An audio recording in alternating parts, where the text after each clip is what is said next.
Hello everyone, आज के इस वीडियो में हम जानेंगे बीए फर्स्ट ईयर का शिक्षा शास्त्र जो कि सेकेंड सेमेस्टर है। तो आज का वीडियो बहुत ही खास होने वाला है। अगर आप बीए फर्स्ट ईयर में और सेकेंड सेमेस्टर के एग्ज़ाम देने वाले हैं तो चलिए आज का वीडियो हम शुरू करते हैं। तो आप जैसे कि स्क्रीन पर देख पा रहे होंगे कि बीए सेकेंड सेमेस्टर का ये बुक है और आपका इसका नाम भी जानना बहुत ज़रूरी है और सिलेबस भी आपको जानना बहुत ज़रूरी है। और इसमें हम आपका बहुविकल्पी प्रश्न को भी हम कवर कराएंगे। तो चलिए देखिए, इसका बुक का नाम है कि भारतीय शिक्षा व्यवस्था का विकास एवं चुनौतियाँ। तो सबसे पहले हम देख लेते हैं इसका सिलेबस। सिलेबस में क्या-क्या दिया हुआ है, कौन-कौन सा चैप्टर है। तो कुल मिलाकर आपका 25 चैप्टर दिया हुआ है। इसमें पहला जो है कि प्राचीन काल में शिक्षा, वैदिक कालीन शिक्षा, गुरुकुल पद्धति। दूसरा जो है कि प्राचीन भारतीय वैदिक कालीन शिक्षा। तीसरा है कि मध्यकालीन शिक्षा, मुस्लिम शिक्षा, मकतब और मदरसा। चौथा है कि सन 1813 एवं 1833 के आज्ञा पत्र तथा प्राच्य पाश्चात्य विवाद। और पांचवा है कि मैकाले का विवरण पत्र 1835। छः है कि वुड का घोषणा पत्र 1854। सात है कि भारतीय शिक्षा आयोग हंटर आयोग 1882। आठ है कि गोखले का बिल 1991। 9 है कि सैडलर आयोग 1917। 10 है कि हार्गटॉन्ग आयोग 1929। 11 है कि वर्धा शिक्षा योजना बुनियादी शिक्षा या नई तालीम। 12 है कि सार्जेंट योजना। 13 है कि विश्वविद्यालय शिक्षा आयोग। 14 है कि माध्यमिक शिक्षा आयोग 1952 से 53 मुद्यालय आयोग। 15 है कि शिक्षा आयोग 1964 से 66 कठोरी आयोग। 16 है कि राष्ट्रीय शिक्षा नीति। 17 है कि आचार्य राममूर्ति समिति 1990। 18 है कि राष्ट्रीय शिक्षा नीति। 19 है कि राष्ट्रीय ज्ञान आयोग। 20 है कि राष्ट्रीय शिक्षा नीति 2020। 21 है कि पूर्व प्राथमिक शिक्षा एवं उसकी समस्याएं। 22 है कि प्राथमिक शिक्षा एवं उसकी समस्याएं। 23 है कि माध्यमिक शिक्षा एवं उनकी समस्याएं। 24 है कि उच्च शिक्षा विश्वविद्यालय शिक्षा एवं उसकी समस्याएं। 25 है कि भारतीय शिक्षा को प्रभावित करने वाले कारक। तो ये 25 चैप्टर दिया हुआ है जो कि नई शिक्षा नीति के अनुसार ये पहले ये सारे चैप्टर नहीं हुआ करते थे। एक आध जो है वो ही बस मिल रहा है, बाकी और सब ये सब नई है। तो ये विषय सूची है, सेकेंड सेमेस्टर का सिलेबस है पूरा। तो इस बुक से हमने पूरे जो बहुविकल्पी प्रश्न हैं हमने 75 में आपको बताने वाली हूँ। तो चलिए हम उसको देखते हैं, बहुविकल्पी प्रश्न को। सिलेबस तो आप देख लिए। तो पहला क्वेश्चन है कि निम्न में से कौन सा बौद्ध व्यवहार का शिक्षा केंद्र था। निम्न में से कौन सा बौद्ध विहार का शिक्षा केंद्र था। तो इसका से ऑप्शन हो जाएगा B number Odantapuri. Question number 2 है कि बौद्ध काल में प्रसिद्ध विश्वविद्यालय था। तो इसका सही ऑप्शन हो जाएगा सी नंबर नालंदा में। क्वेश्चन नंबर 3 है कि बौद्ध शिक्षा के प्रमुख केंद्र थे। तो इसका सही ऑप्शन हो जाएगा ए नंबर संघ और विहार। क्वेश्चन नंबर 4 है कि पबजजा से आशय था। इसका सही ऑप्शन हो जाएगा ए नंबर मठ में प्रवेश का संस्कार। क्वेश्चन नंबर 5 है कि पबजजा संस्कार के लिए आयु कम से कम होनी चाहिए, वो कितने वर्ष, तो 8 वर्ष। क्वेश्चन नंबर 6 है कि बौद्ध काल में शिक्षा प्रदान की जाती थी। सी है मठों एवं विहारों में। क्वेश्चन नंबर 7 है कि बौद्ध कालीन शिक्षा का प्रधान उद्देश्य था। तो इसका सही ऑप्शन हो जाएगा बी नंबर जीवन में निर्वाण की प्राप्ति। क्वेश्चन नंबर 8 है कि बौद्ध युग में विद्याध्ययन किस अवस्था से किस अवस्था तक होता था। तो 8 से 30 वर्ष की आयु तक। क्वेश्चन नंबर 9 है कि बौद्ध मठों में किस संस्कार के बाद शिक्षा प्राप्त करने का अधिकार मिलता था। तो इसका सही ऑप्शन हो जाएगा बी नंबर पबजजा संस्कार। क्वेश्चन नंबर 10 है कि किस संस्कार के बाद बौद्धिक भिक्षु के रूप में संघ में प्रवेश मिलता था। तो वह है बी नंबर उपसंपदा संस्कार। क्वेश्चन नंबर 11 है कि निम्न में से कौन सी भाषा बौद्ध युग में शिक्षण का माध्यम थी। तो ये हो जाएगा लोक भाषाएं एवं पाली। क्वेश्चन नंबर 12 है कि प्राचीनतम विश्वविद्यालय था। तो ये है तक्षशिला विश्वविद्यालय। क्वेश्चन नंबर 13 है कि प्राथमिक शिक्षा में वर्णमाला के ज्ञान के हेतु कौन सी बाल पोथी पढ़ाई जाती थी। तो ये है सिद्धि रस्तु। क्वेश्चन नंबर 14 है कि बौद्ध काल में विद्यार्थी को सिद्धरस्तु नामक बाल पोथी के माध्यम से कितने अक्षरों का ज्ञान प्रदान किया जाता था?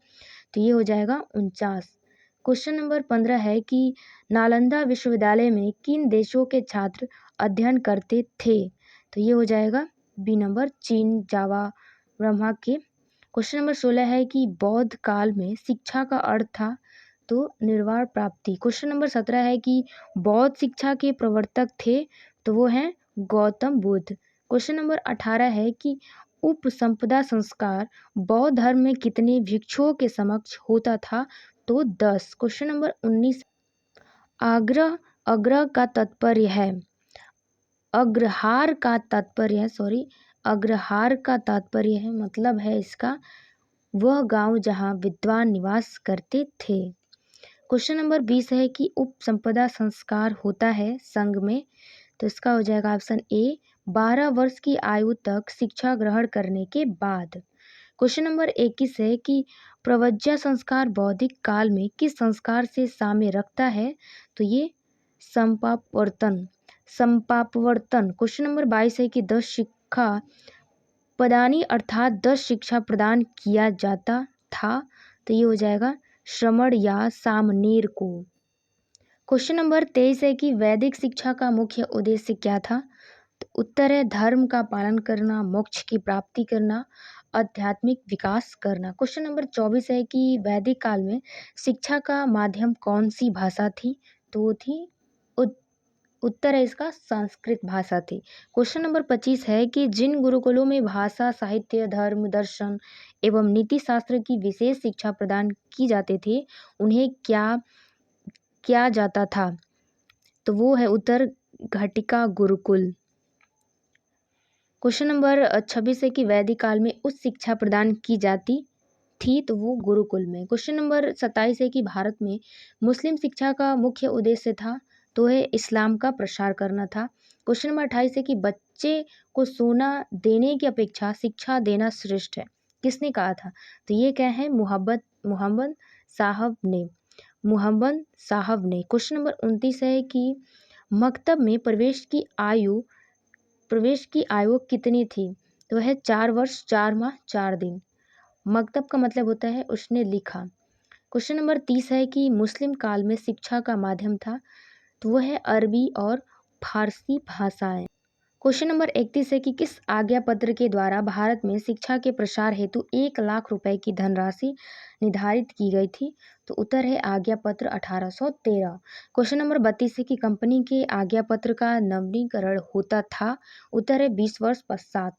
क्वेश्चन नंबर 33 है कि मैकाले ने अपने विवरण पत्र में किस भाषा को शिक्षा का माध्यम बनाने की सिफारिश की थी? तो ये है उत्तर इसका अंग्रेजी। क्वेश्चन नंबर 34 है कि एक अच्छे यूरोपियन पुस्तकालय की अलमारी भारत और अरब के संपूर्ण साहित्य के बराबर है, यह किसने कहा था? तो उत्तर है मैकाले ने। क्वेश्चन नंबर 35 है कि भारतीय ज्योतिष ऐसा है जिस पर स्कूलों की अंग्रेज बालिकाएं हंस पड़ेंगी, किसने कहा था? तो उत्तर है मैकाले ने। क्वेश्चन नंबर 36 है कि मिशनरियों को सर्वप्रथम भारत के विस्तार की अनुमति दी गई 1813 ईस्वी में। क्वेश्चन नंबर 33 है कि वुड के घोषणा पत्र की मुख्य सिफारिश क्या है? उत्तर है नए विश्वविद्यालय स्थापित करना। क्वेश्चन नंबर 38 है कि बम्बई, कलकत्ता तथा मद्रास विश्वविद्यालय किसकी सिफारिश पर स्थापित किए गए? तो उत्तर है वुड का। क्वेश्चन नंबर 39 है कि भारतीय शिक्षा आयोग 1882 को किस अन्य नाम से जाना जाता है? तो उत्तर है हंटर आयोग। क्वेश्चन नंबर 40 है कि माध्यमिक स्तर के पाठ्यक्रम को अ तथा ब वर्ग की में बांटने का सुझाव सबसे पहले कौन दिया था? जब आप एग्जाम देने जाते हैं तो पेपर में दिया होता है अ और ब। तो ये जो वर्ग है ये बांटने का सुझाव सबसे पहले कौन दिया था? तो उत्तर है हंटर आयोग ने। क्वेश्चन नंबर 41 है कि अपने राज्य में प्राथमिक शिक्षा को अनिवार्य बनाने की घोषणा किसने की? उत्तर है महाराज बड़ौदा ने। क्वेश्चन नंबर 42 है कि लॉर्ड कर्जन ने भारतीय विश्वविद्यालय कमीशन की नियुक्ति कब की? तो 17 जुलाई 1902 में। क्वेश्चन नंबर 43 है कि कलकत्ता विश्वविद्यालय आयोग के अध्यक्ष थे? वो है doctor Michael Sadler. Question number 44 है कि वर्धा शिक्षा योजना के संस्थापक थे? वो है महात्मा गांधी जी। क्वेश्चन नंबर 45 है कि वर्धा शिक्षा की मुख्य विशेषता क्या है? उत्तर है शिल्प द्वारा शिक्षा। क्वेश्चन नंबर 46 है कि हाई स्कूल स्तर पर छात्र एवं शिक्षक अनुपात था 1:25। क्वेश्चन नंबर 47 है कि सार्जेंट योजना का क्या नाम है? तो सार्जेंट प्लान, सार्जेंट रिपोर्ट, भारतीय में युद्धोत्तर शिक्षा विकास की योजना। क्वेश्चन नंबर 48 है कि सार्जेंट योजना के भाग थे, वो है 12। क्वेश्चन नंबर 49 है कि विश्वविद्यालय शिक्षा आयोग की नियुक्ति कब की गई? उत्तर है 4 नवंबर 1948 को। क्वेश्चन नंबर 50 है कि विश्वविद्यालय शिक्षा आयोग को क्या कहा जाता है? तो उत्तर है राधा कृष्ण आयोग। क्वेश्चन नंबर 51 है कि ग्रामीण विश्वविद्यालय की स्थापना का सुझाव किस आयोग ने दिया था? उत्तर है विश्वविद्यालय शिक्षा आयोग। क्वेश्चन नंबर 52 है कि माध्यमिक शिक्षा आयोग को किस नाम से भी जाना जाता है? उत्तर है विद्यालय आयोग। क्वेश्चन नंबर 53 है कि शिक्षा आयोग में कितने देशों के विशेषज्ञ थे? तो उत्तर है 6। क्वेश्चन नंबर 54 है कि कोठारी कमीशन का गठन हुआ? उत्तर है 14 जुलाई 1964 को। क्वेश्चन नंबर 55 है कि संपूर्ण देश की शिक्षा की संरचना को स्वीकार किया गया है? उत्तर है 10+2+3। क्वेश्चन नंबर 56 है कि राष्ट्रीय शिक्षा नीति स्वतंत्र भारत की कौन सी नीति है? उत्तर है तृतीय। क्वेश्चन नंबर 57 है कि ECCE किसका संक्षिप्त रूप है? तो उत्तर हो जाएगा early child care and education. Question number 58 है कि NID शब्द का विस्तृत रूप है national institute of design. Question number 59 है कि राष्ट्रीय शिक्षा नीति का श्रेय जाता है? उत्तर है राजीव गांधी को। क्वेश्चन नंबर 60 है कि प्राथमिक शिक्षा का प्रारंभ होता है? वो है बाल्यावस्था में। क्वेश्चन नंबर 61 है कि वैश्विक शिक्षा अधिनियम लागू कब हुआ? तो सन 1972 ईस्वी में। क्वेश्चन नंबर 62 है कि 6 से 14 वर्ष के बालकों को निःशुल्क एवं अनिवार्य शिक्षा उपलब्ध है? उत्तर है अनुच्छेद 45 में। क्वेश्चन नंबर 63 है कि बेसिक शिक्षा प्रणाली को सर्वप्रथम लागू कब किया गया? तो उत्तर है उत्तर प्रदेश में। सर्वप्रथम लागू कब किया? तो उत्तर प्रदेश में। मतलब जो बेसिक शिक्षा प्रणाली है उसको सर्वप्रथम लागू मतलब कहाँ किया गया, यहाँ पे ये होना चाहिए कहाँ कहाँ किया गया? तो ये उत्तर प्रदेश में किया गया। 64 है कि प्राथमिक शिक्षा को प्राप्त करने का अधिकार है, मौलिक अधिकार है सबका। क्वेश्चन नंबर 65 है कि एजुकेशन इन मॉडर्न इंडिया नामक पुस्तक लिखी है AN वसु। क्वेश्चन नंबर 66 है कि universal compulsory and free education in India नामक पुस्तक लिखी है DM देसाई ने। क्वेश्चन नंबर 67 है कि history of education in India नामक पुस्तक के लेखक हैं? तो वह हैं SN मुखर्जी। क्वेश्चन नंबर 68 है कि हमारी माध्यमिक शिक्षा हमारे शैक्षिक ढांचे की सबसे कमजोर कड़ी है, इसमें शीघ्र सुधार को आवश्यकता है, यह कथन है राधा कृष्ण आयोग का। क्वेश्चन नंबर 69 है कि नवोदय विद्यालय संबंध है केंद्रीय माध्यमिक शिक्षा बोर्ड से। क्वेश्चन नंबर 70 है कि माध्यमिक शिक्षा आयोग 1952-53 के अध्यक्ष कौन थे? तो उत्तर है डॉक्टर लक्ष्मण स्वामी मुदालियर। क्वेश्चन नंबर 71 है कि सन 2005 तक भारत में कितने विश्वविद्यालय की स्थापना हो चुकी थी? तो 342। क्वेश्चन नंबर 72 है कि भारत में खुलने वाले प्रथम विश्वविद्यालय में कौन नहीं थी? तो उत्तर है कौन नहीं था? तो वह लाहौर नहीं था। क्वेश्चन नंबर 73 है कि देश में सबसे पहले किस विश्वविद्यालय की स्थापना हुई? तो कहाँ पर हुई? तो मुंबई में हुआ विश्वविद्यालय की स्थापना हुई सबसे पहले मुंबई में। क्वेश्चन नंबर 74 है कि उच्च शिक्षा को कहते हैं विश्वविद्यालय शिक्षा। क्वेश्चन नंबर 75 है कि अज्ञान समस्त विपत्तियों का मूल कारण है, अज्ञानी रहने की अपेक्षा जन्म न लेना ही अच्छा है, यह कथन है। तो यह कथन है प्लेटो का। तो आज की वीडियो में बस इतना ही। मिलते हैं नेक्स्ट वीडियो में नेक्स्ट प्रश्नों के साथ। तब तक के लिए जय हिंद।